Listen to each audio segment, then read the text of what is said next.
morning. Morning. Morning. Chapter 19 and 20 are our text for this morning. Appreciate you already reading that for us and getting us ready. Before I get started, just want to say a couple of things by way of appreciation. I want to thank the congregation for asking me to come and to be here this weekend. I look forward to it. I know a lot of folks here from camp, and I just look forward to being with them once again and meeting a lot of new people, which I've done this weekend. Really appreciated that. I just really am thrilled for the opportunity. The blessing has been all mine, and I appreciate you letting me come and be with you.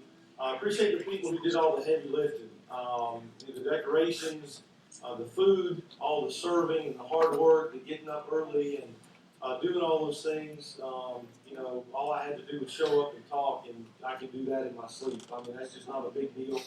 But a lot of you have done lots and lots of hard work, and I really appreciate that. And I know that the young people also appreciate the fact that you're doing what Jesus said is so very important. When Jesus talked about, that what's important is having a heart and an attitude to receive children. And I know I'm not calling you children. I know young people hate it. I'm not calling you children, but he just meant young people. But to have a heart to receive and to care about and to serve and to love young people, Jesus says what the kingdom is all about. And a lot of times as old fogies, we forget that. And we think that young people are not important, that they're all just a bunch of rebels, and we forget to love them and to care about them, but you don't do that, and I appreciate that, and I know they appreciate it. I appreciate all the young people who have been here. Some of you have been here since Friday, and look, your sacrifice is not lost on me. I mean, to have to sit and listen to me for days on end, I don't even like doing it. I don't like hearing myself that much. I'm not saying something because I like the sound of my own voice, but not that. It's a bit much after a while, but I appreciate that. So anyway, thank you so much. If I've left anybody out, with the Johnstons, I have to say thank you for putting my son. I was going to say putting up with my sons. Thank you for putting my sons up. I know they had a great time. I really appreciate the care that you took of my sons. Hopefully, you're returning them in better shape than you got them. And I really appreciate them coming with me as well. It's been great to be with my sons on this trip, and look forward to the trip back and seeing some more Eagles and stuff on the way back home. Speaking of kids, there's certain phrases and things that kids say that never change generation to generation, and it always drives you nuts. One thing that you always get from kids is, it wasn't me. Or some variation of that. I don't understand, how they think that they're going to get away with that. Who left their bowl and their glass and their half-eaten piece of pizza in the living room in front of the TV? Zach, wasn't me. Rhiannon, wasn't me. Isaiah, wasn't me. Well, then who did it? I'm not sure what happened there. I know I didn't do it. Your mother hasn't been home all day. And so apparently we've got somebody who's breaking into the house, not taking anything. They're just leaving dishes all over the house. And clothes just piled in various places throughout the home. I don't understand this. We lock the door and yet somehow they keep getting in. The one that drives me the craziest is it's not fair. I can't stand when I make a rule or a decision, or I won't let my kids do something, and it's never fair. It doesn't matter what it is. And every time they start with that, I just want to crawl under the bed and cry. I can't stand that it's not fair. And then another thing is, the classic, when you hear one of your kids say something unkind, and maybe this doesn't happen at your house, and, it happens occasionally at mine, not very often, but you hear one of your kids say something unkind or say, do something to another of your children, and you say something about it, you start to rebuke them, and they give you the old, he started it, or she started it. I love that. And I love that one because it gives me the chance to come back with the classic parent line. I don't care who started it, what? I'm going to finish it. I love that. My mom said stuff like that when I was a kid. And I said, I'm never going to say that stuff. It drives me crazy now. I love it, man. I don't care who started it. I'm going to finish it. That's so cool. But, it's funny that my kids know when my kids say that he started it or she started it, it's never about anything good. I walk into my daughter's room and, oh, honey, I'm so proud of you. You cleaned your room. It looks great. Well, the boys started it. They started cleaning their room. And it never happens. It's always something bad, It's never that he started with anything good. But this morning, the title of the lesson is He Started. We're talking about Jesus. And Jesus, of course, never started anything bad. He only started good things.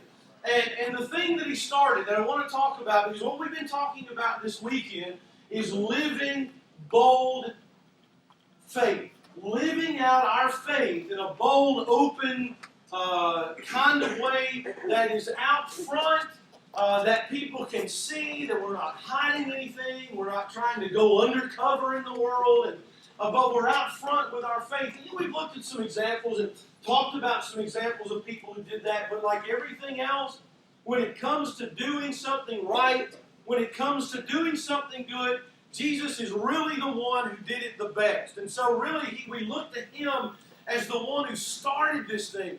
We're Christians. That's what we are. We describe ourselves, as the New Testament does, as Christians. And that means different things to a lot of people. To some people, being a Christian means being a church member. I go to church, therefore I'm a Christian. Some people, it's kind of like being an American. This is a Christian nation, supposedly. And so you're an American, you're a Christian.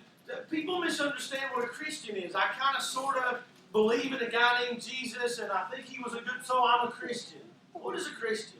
When we describe somebody as being a Christian, what we're describing is somebody whose life is reflecting and channeling and showing Christ. That's what it is. It's not a church member. It's not somebody who kind of sort of believes. It's somebody whose life is lived as Jesus would have lived it.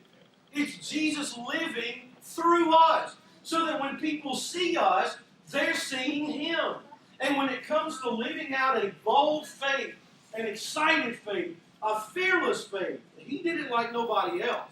And so we want to be Him in living out that faith. And to me, of all the passages we could look at, when I started thinking about this months ago, this is the passage I thought of, because I think it captures everything we want to talk about when we talk about Jesus living out His faith. I want you to notice how the passage begins in Luke chapter 19 and in verse 41.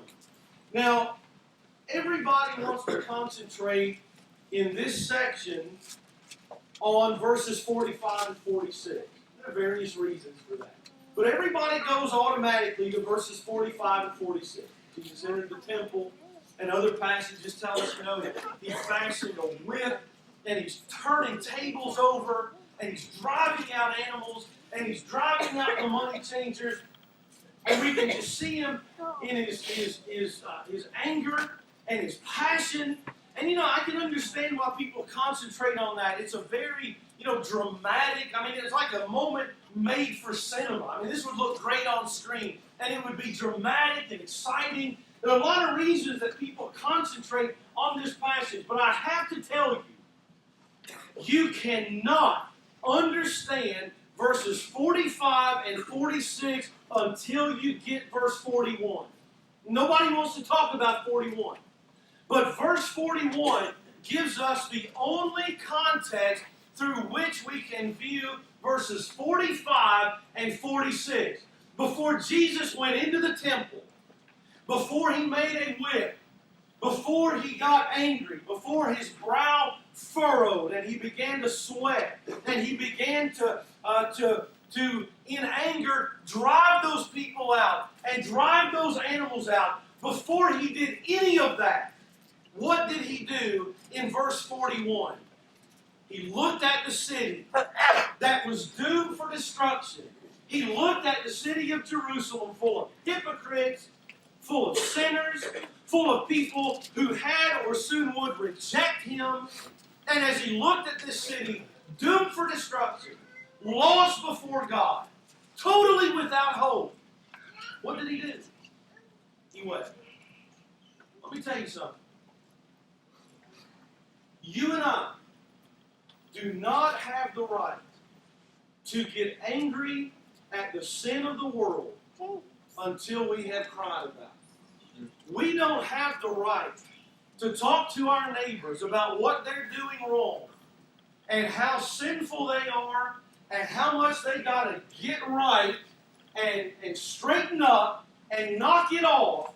We don't have the right to do that until we have cried over their situation. You see, Jesus wasn't just angry. He was angry. Now, people look at this, and I've got so many people I've had talk about this.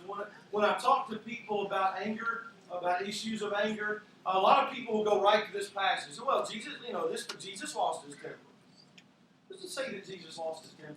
Does it say that Jesus lost his temper?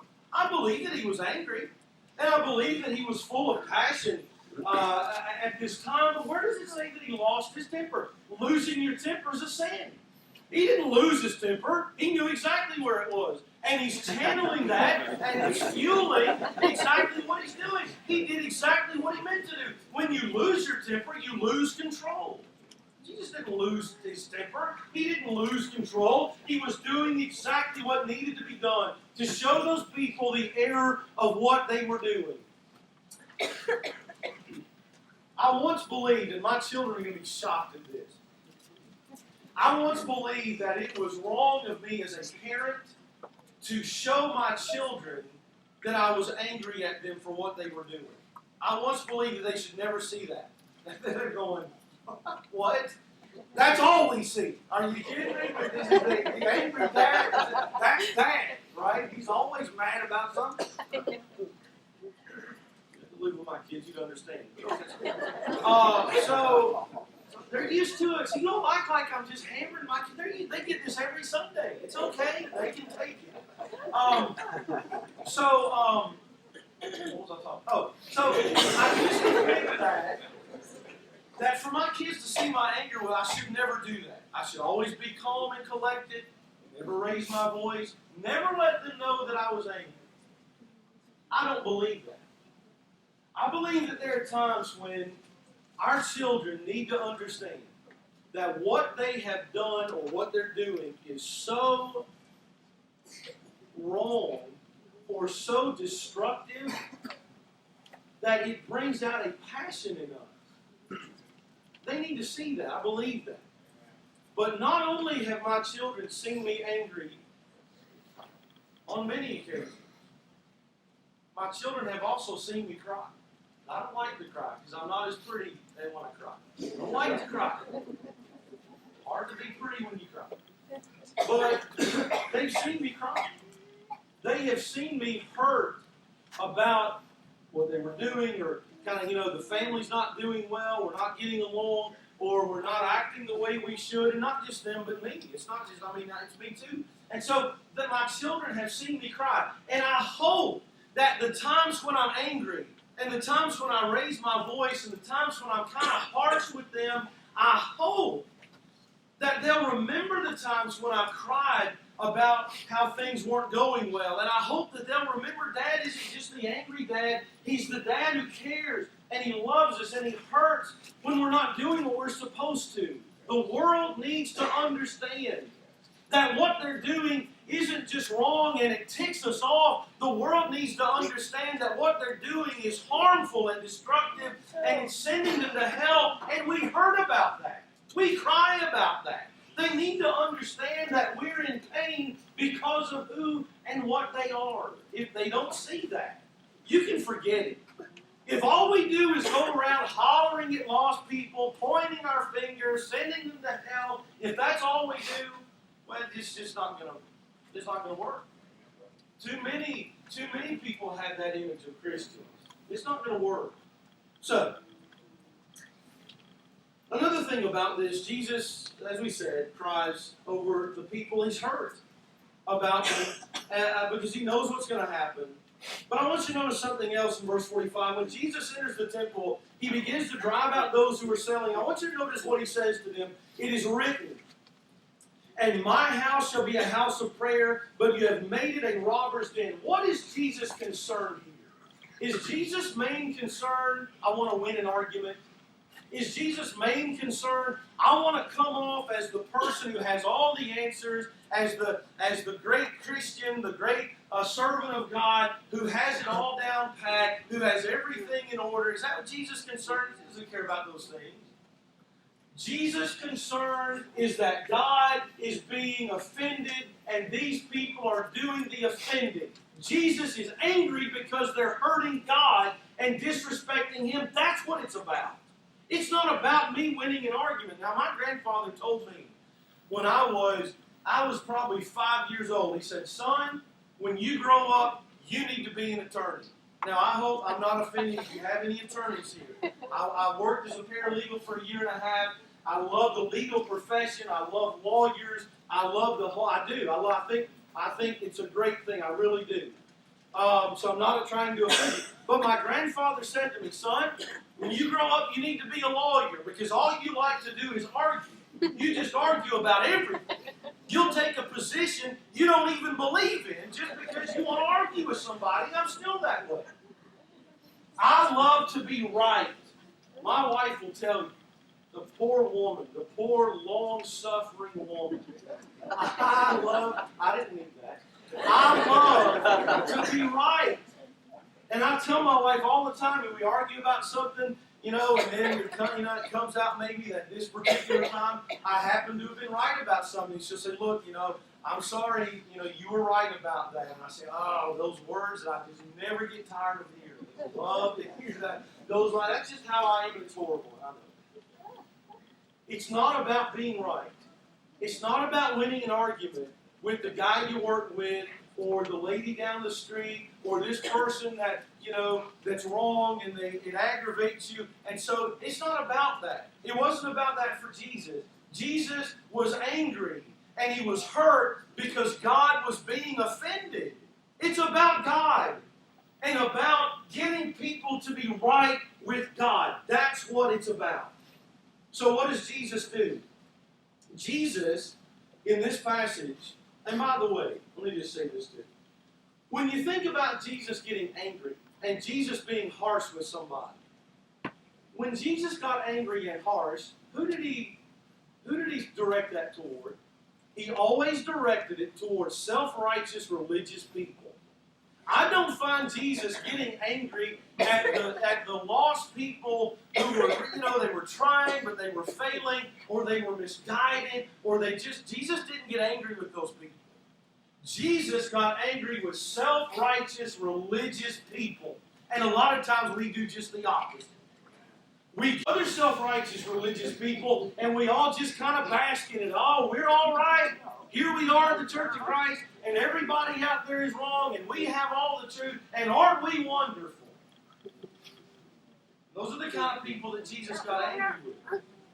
We get angry with the other people who are misguided. We talked about this the other day. Those people out there who are lost are POWs. They don't need to be shot. They need to be rescued. Jesus got angry too often, a lot of times, with people like we tend to be. So, anyway, Jesus, in this place, he weeps over the city. He drives people out of the temple, but I want you to notice something in verse 47.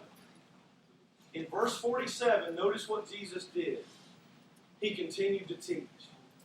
As hurt as he is, as angry as he doesn't stop trying to reach the lost until his dying breath, literally his dying breath, in fact, what's he going to be doing?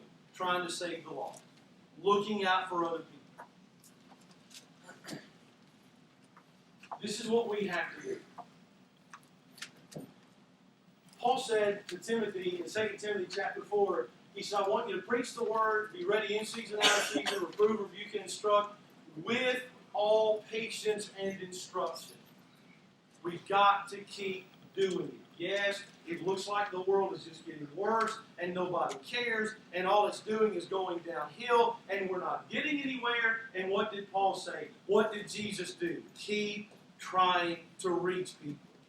Keep on. Sometimes we feel like Elijah, right? Elijah went up on the mountain because the king and the queen are after his head, and he has a little pity party up there, and he says to God, God, I've done everything you asked of me. I've been the best person in your whole kingdom, and I'm the only one who's left. God, just take me now. Because I'm so pitiful, and, let me get my lip out of the way so I can talk because I'm having my pity party. And what did God say to Elijah? He said to Elijah, I've got, how many more? Just in Israel, 7,000. Things were 7,000 times better than Elijah thought. But he thought there was one faithful person, there were 7,000. You don't know who in this community is dying to hear what you have. You don't know who in this community is looking for what you have. You don't have any idea. Who it is that right now is thinking, man, I wish I could find somebody to lead me in the way I need to go. I'm confused, and I know I should be doing something different. I wonder if there's a group anywhere in Huntersville or the Charlotte area who could help me with that. You got to keep doing what you're doing because they're out there, and they need what you have. Don't get discouraged. Don't give up. Now, sometimes individually, notice what happens in Luke 20, verses 1 to 8. Some Jews come up to Jesus, some of the leadership, and they ask Jesus, man, you're driving people out of the temple, you drove our animals away, you're teaching all the, what authority do you have to do this? Jesus said, well, let me ask you a question. If you answer it, I'll answer you. So he asked them a question, and they knew that he had them on the horns of a dilemma. There's no way that they could answer him honestly, so they said, well, we're not going to answer you, so I'm not going to answer you either. I'm not fooling with you anymore. You don't want what I have. You don't want to hear the truth, and so I've got a limited amount of time. I'm done with you. I'm going to work on them. You and I have a limited amount of time.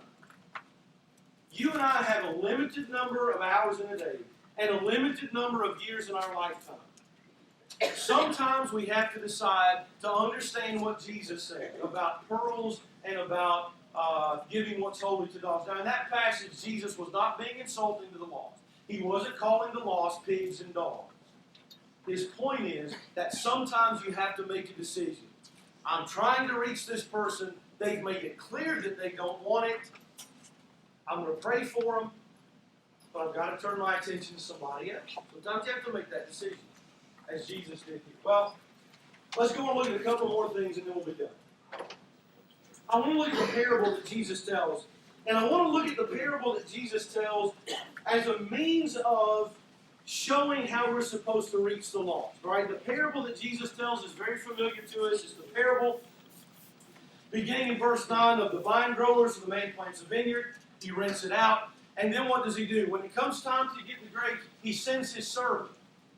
And they mistreat him and send him away. He sends another one. He sends another one. And eventually he sends who? He sends his son. Here's what I want you to notice. Number one.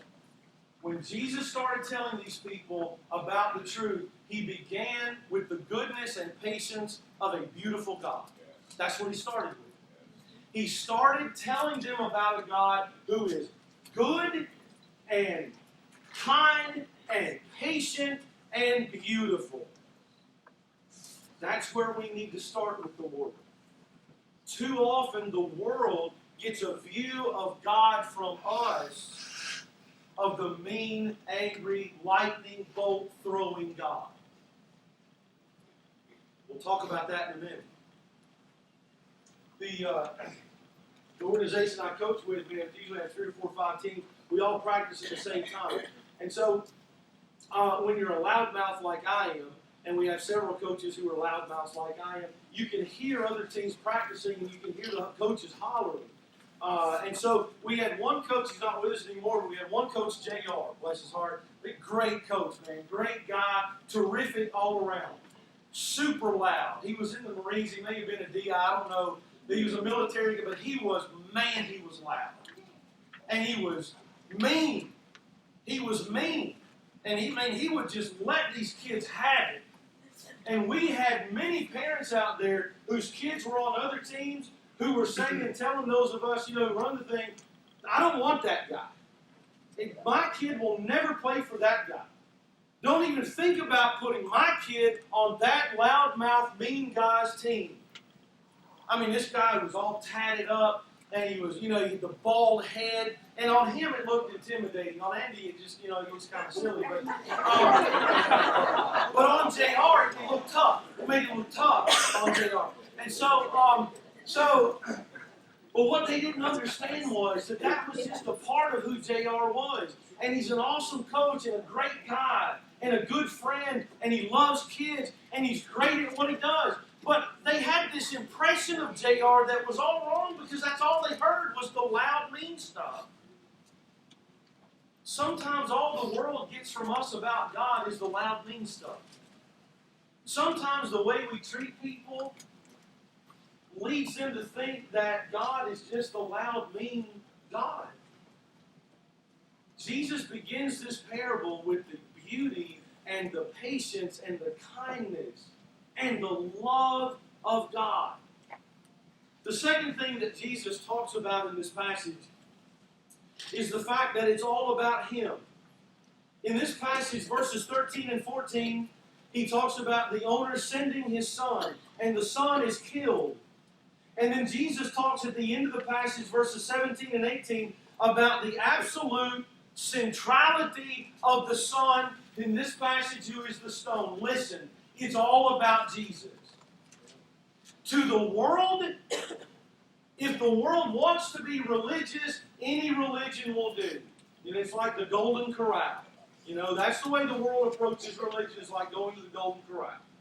When I go to the Golden Corral, depends on if I'm dieting or not, which I usually am, but sometimes I get to go when I'm not dieting, right? And so I get the Bourbon Street chicken, I get the steak 4 or 5 times, I get fries because I don't get enough carbs and salt in my regular diet. I'm going for the chocolate pie with the white stuff on top. I do the mousse, the chocolate mousse, and make you slap your mama. I go for all of that stuff, and I don't go for, they've got some kind of nasty looking greens, like kale or what, spinach or something gross looking. I don't get that. I don't want that. I don't get the meatloaf. It always looks gross to me. So when I go to Golden Corral, I pick and choose. I get what I want and I leave the rest. That's what the world does with religion. To the world, religion is the Golden Corral. I'll go pick what I want and leave what I don't want. Listen, Jesus said, I am the way. Not one. I'm the way. I am the truth. And I am the life. And no man can come to the Father except through me. It's all about Him. And we need to remember that when we talk to people who are lost. Because a lot of times all we want to talk about is the church. Now listen, please don't misunderstand me. Please. The church is important. It's essential. And it's essential that we are right about the way the church works. Please don't misunderstand me. But if all we do is convert somebody to a different kind of church, we haven't done anything. That's right. We convert people to Christ. And I cringe when I hear somebody say, this guy out here that we all know, he's not a Christian, he's a great guy, he's just terrific, he's good to his family, works hard. Man, if we could just get that guy in the water, he'd be golden. That's it, really? I mean, he's all okay except he hasn't gotten wet yet? Really? That's not it. A person who is apart from God needs Christ. They need to be right with Him. And we need to be talking about Him and converting people to Him because He's the only thing that matters. Last thing. Jesus also is going to talk to these people, verses 15 and 16, verse 18. He's going to talk to people about the anger and the justice and the holiness of God. He started out with the love of God.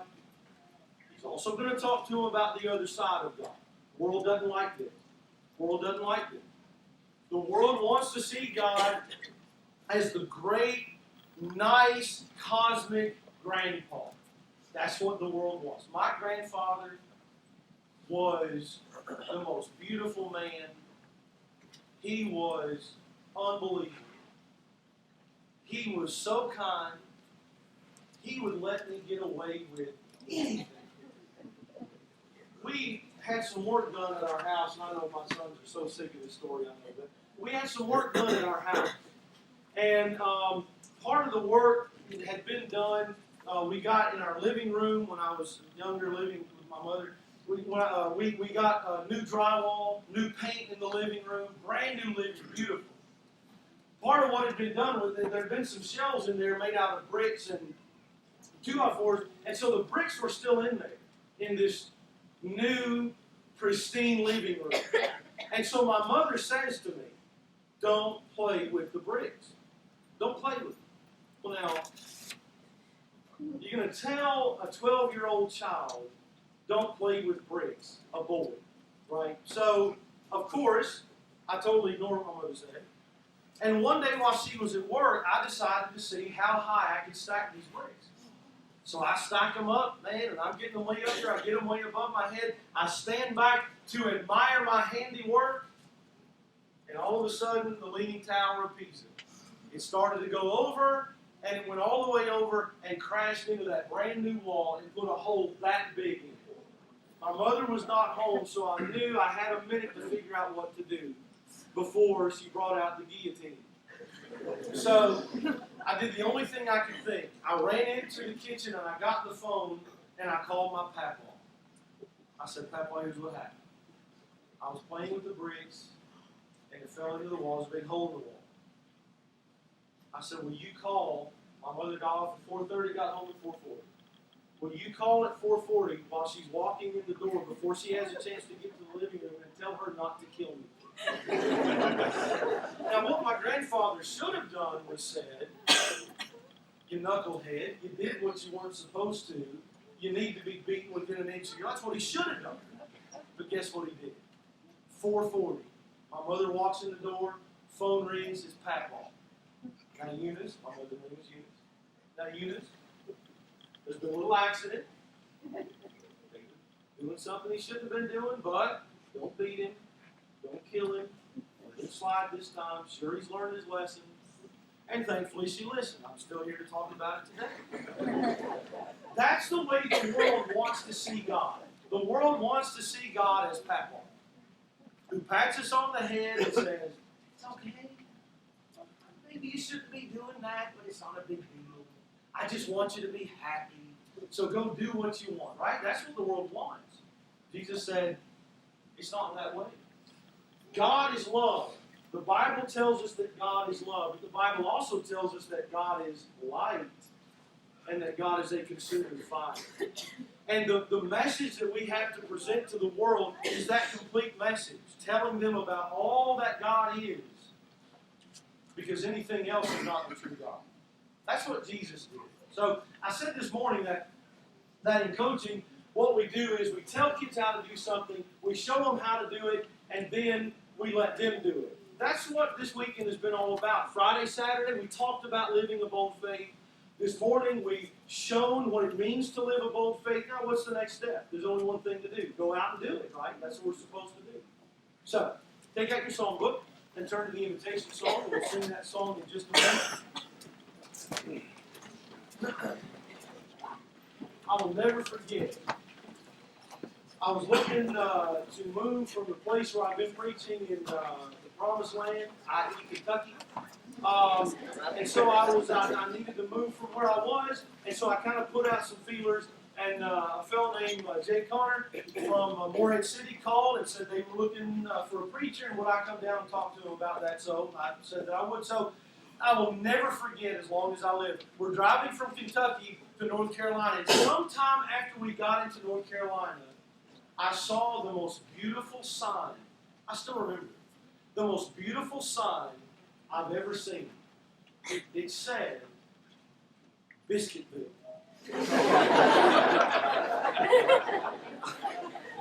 Never seen that before. I turned to my wife and I said, mean there's an entire town devoted to biscuits? I said, man, if I can find fried pork chops, burger, we're moving. We're here.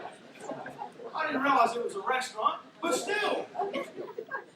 Man, if you're from the South, man, you can't ask for better than that. Now, if you're a Yankee, like you're going, well, so what, Biscuitville? You don't get the biscuit thing if you're a Yankee, but if you're from the South, good, man. A whole restaurant dedicated to biscuits. So, that's pretty amazing. I knew right then I was moving to North Carolina, man. You couldn't keep me away from here with a team of wild horses. But now let me ask you something.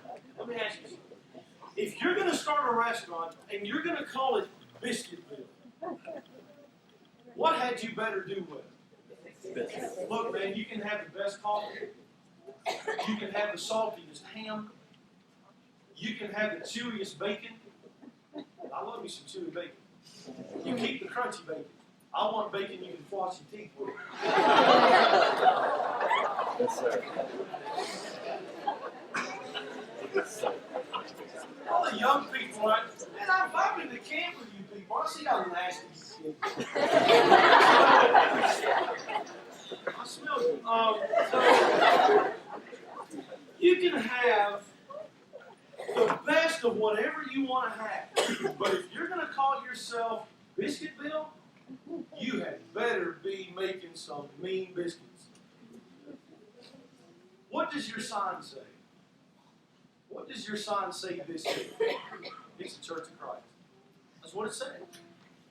It says this is a Church of Christ. Now let me tell you something. You can do a lot of things well. You can do a lot of things right. You can use things, but if you are going to call yourself a Church of Christ, the one thing you had better get right, you better be like Christ. You better get that right, or nothing else matters. We call ourselves Christian. We're proud of that, right? We don't have denominational titles. Proud of that. I'm glad. I think that's exactly the right. Just be a Christian. But if you're going to call yourself a Christian, what had you better get right? You better be like Christ. A lot of things we could say about that. But the one thing we said about it this weekend is we better be bold about our faith, but we better do it in love. If we're not doing that, you might as well take that sign down and burn it. If we're not doing that, we're not doing anything worth doing. It might be this morning that you are not a Christian. You cannot be right with God. You cannot be saved. You can't. Unless you come to the Father through the Son. And the way that you do that is once you understand who He is and you really believe and you trust Him and you believe what He is. You say about your lifestyle, I'm leaving that behind, I'm not going to be that person anymore. And I'm willing to say in public that this is what I believe, this is where I stand. And I'm going to be immersed in water because that's where forgiveness of sin happens. That's where it occurs, is in that act of immersion in water. So maybe you're ready to do that this morning, or maybe you're not sure. Listen, somebody here will study with you. You'll be glad to know that I'm leaving after this. You don't have to put up with me any longer. But there'll be people here who'll do a much better job anyway than I would of studying with you and telling you and showing you what you need to do. They'd love to do that. You're not imposing on anybody. I don't want to bother anybody. But listen, if you need to make something right with God, please let somebody here help you. If you are a Christian, this is a loving, tolerant, forgiving group of people. You will not, if you choose to come forward, if you talk to the elders privately, however you want to do that, you will not come with your problems and your difficulties and lay that out to the men of this congregation, whoever that might be, and get squashed for it. You're not going to get hammered for it. You're not going to get harshly judged for it. You're going to get help for it. This congregation is ready right now. If you are not a child of God, or if you are, and there is some way that you need help, or prayer, or study, encouragement, You're going to find it here. Let this congregation help you. You can do that privately after church, or you can take this opportunity as we stand together and sing a song.